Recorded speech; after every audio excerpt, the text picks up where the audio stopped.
the poetry in Chinese history is very, very important. Since the Han Dynasty, they set up the Bureau of Music, where the officials from that bureau would go to the people and collect folk songs. And those folk songs are supposed to reflect people's feeling about the current regime, so that the ruling class would know how people feel about the current policies and whether they are happy or they are unhappy or they are about to rebel. so this is extremely important. The other part was the ritual ceremonies. In all Chinese ritual ceremonies, you have musical performance and there's a song performing. So those songs, the lyrics, were composed by officials, and they were there to instruct people how to behave and educate them. The lyrics or the poetry were basically regarded as a medium of a communication between the ruling class and the common people. And also lots of people who would express on behalf of the common people, like Du Fu was the best known one. He would talk about the poverty, the struggle, the misery of the common people or low-rank officials, so that the ruling class would know, and hopefully they will change their ways. So that was one. So because of the importance of the poetry, in the recruitment of civil service examination, that was set up in the Tang Dynasty of 6th and 7th century, that poetry was part of the civil service examination. So you have to compose a poem on the spot with a given topic to pass the exam. And today we're going to actually analyze 2 poems. One passed, one failed. So you might be able to see the difference. And also in the promotional process, like, when you're due to be appointed to a post or when you're due to promotion, they will set another test. You have to sit for it, and then if you pass, you get a promotion. The examination will hold on different levels. So there's the county level, the provincial level, and the national level at the capital. Most of the poems collected actually was the provincial level test poems and the national test poem. So the provincial is called a 府试诗. In the Tang Dynasty, you have the different 府 and different dao. So the 府 is the provincial kind of examination, and the examiner would be the governor of that province. And the 省试诗 was held by the department of, I think it was 尚书省. That was the administrative department. And they were in charge of all the different sub-department like 兵部, 礼部, 吏部. So it was from the Tang Dynasty, it was hosted by the 礼部. And 礼部was called the 省试诗. So that's the different names. So if you read it, they will say, oh, there's a 府试诗, there's a 省试诗. I think the 2 poems we are analyzing today was 府试诗. So I'll hand it over to David.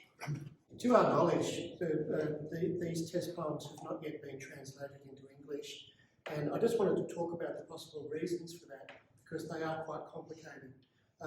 One of the first things is that the quality of the poems was generally not considered to be very good. Certainly the ones that failed the examination wouldn't be quite so popular. But I think the other thing is that, like a lot of Tang poetry, there are very strict requirements for the writing of the poem. There was a character specified to which the poems had to rhyme. There were requirements of matching tones in a parallel structure, and there was a requirement to be elusive, to write on topics that would be set from mythology or history.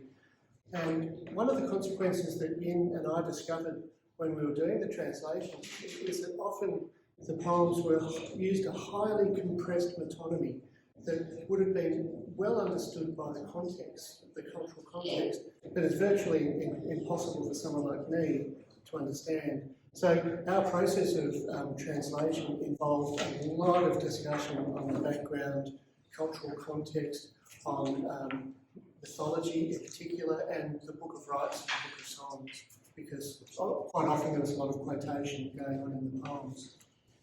So, so far we've translated 55 poems from 2 published collections of test poems. We haven't, for the reasons that I've just given, we haven't attempted affect equivalency. It's just not possible.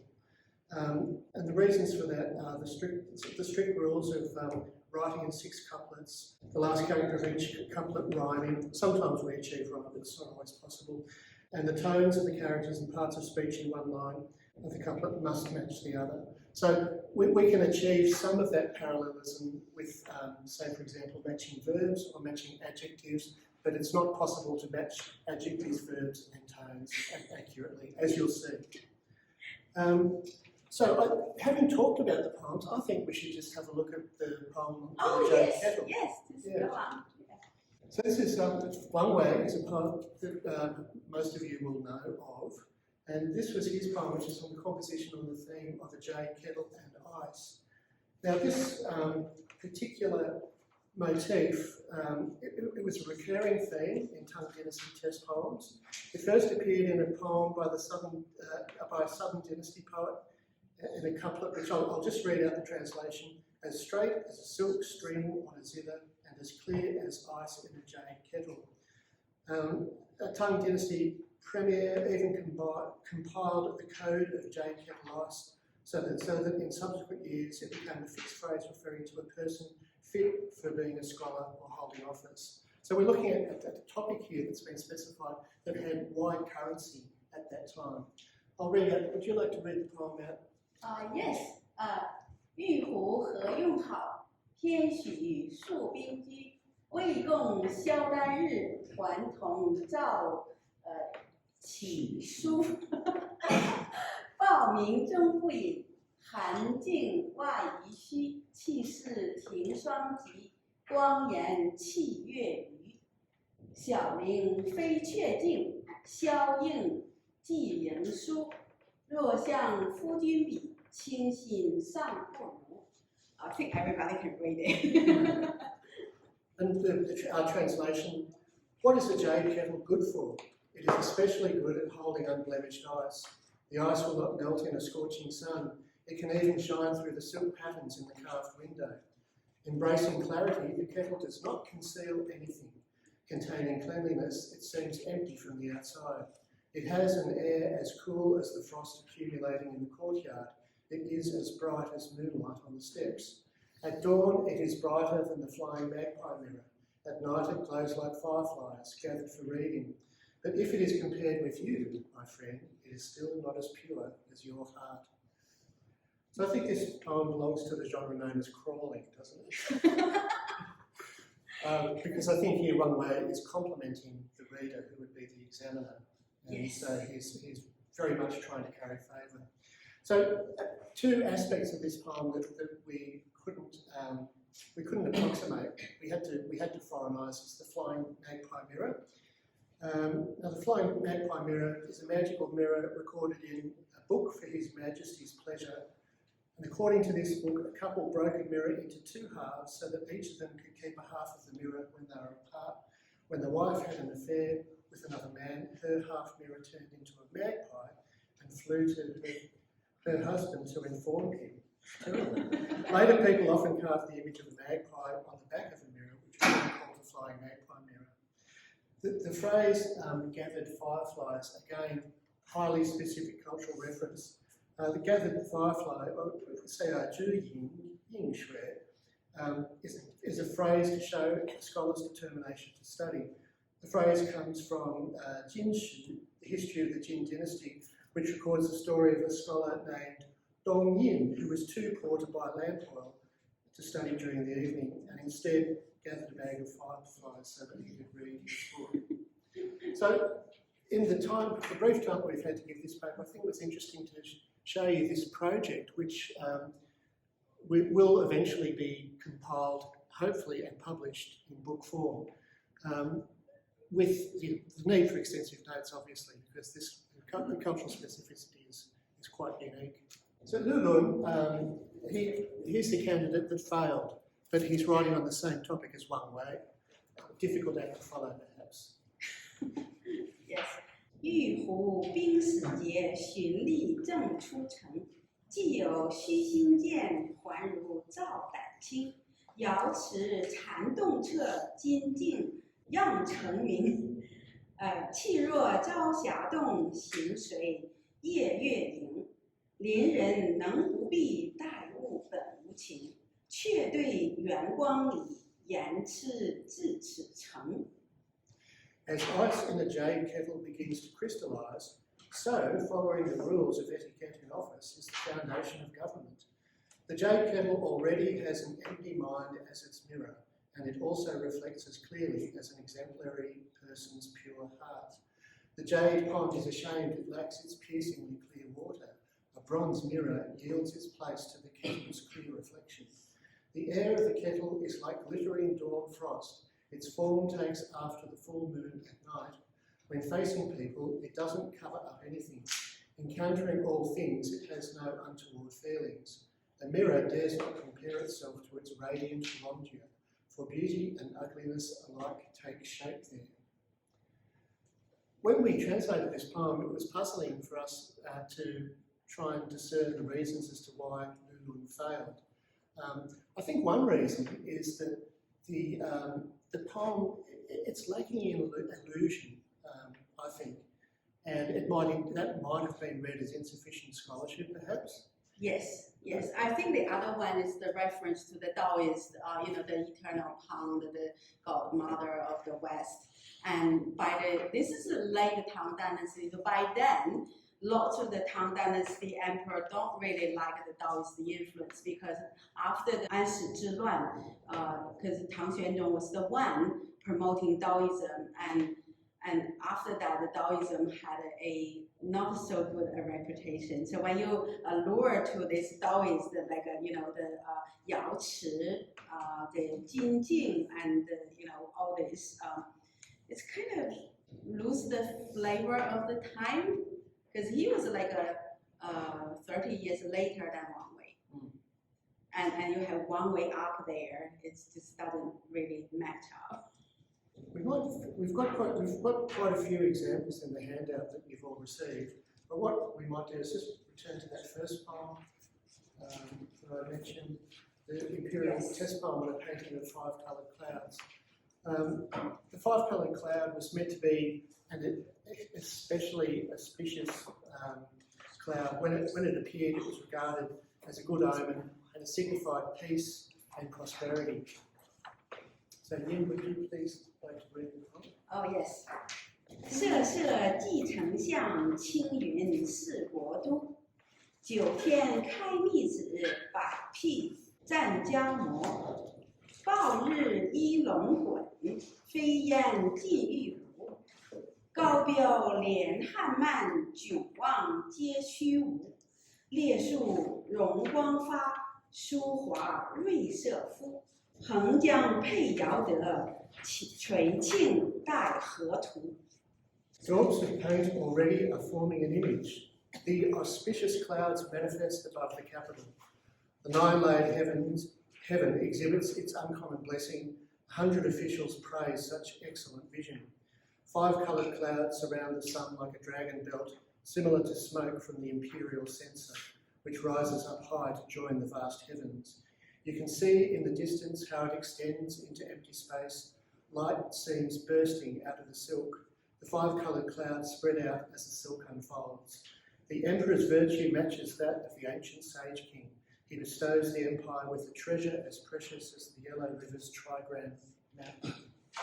Now, again, we chose to preserve the image of the trigram map. It's a very specific scholarly reference. It was supposedly delivered by a sacred horse, and the map was tattooed on its side.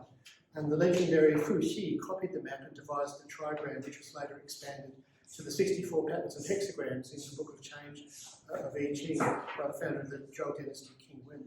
So you can see here it's an extremely particular reference that I think is worth keeping, because it shows what the poet is trying to do. He's trying to impress with his knowledge of Chinese history.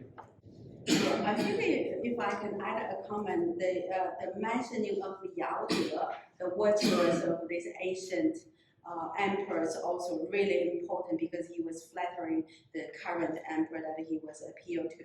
So if the emperor read this one, he would be saying, "Oh, I'm almost like a Yao, so we'd be happy." We've also got the reference to the 9-layered heavens, which is also quite specific. I think it first appeared in the poems of a poet from the Warring States period, and was then explicated by a Han Dynasty Taoist philosopher and official in the work, The Classic of Ultimate Darkness, which divides Yes, the the heavens into Jiutian, yes. Yes. So if we have more time, maybe you can talk about the Jingdong chants about the Qing that was particularly fascinating. I think I have it, the next one. Because it's really funny that it mentions so many different way of this next one. Yeah, that's the one. So you can see that this is like, you know, this is the 青天月道夜空青草，还有槐树绿叶青石。因为in English you all have like the different shades of the blue or green. They will have different words. Do you want me to read the poem first? Yeah, read the poem. Okay, let me read the poem first. 路辟天光远，春还月道明。草浓河畔色，怀解路边阴。未应君王使，先标奏子京。精明如可识，自有至云心。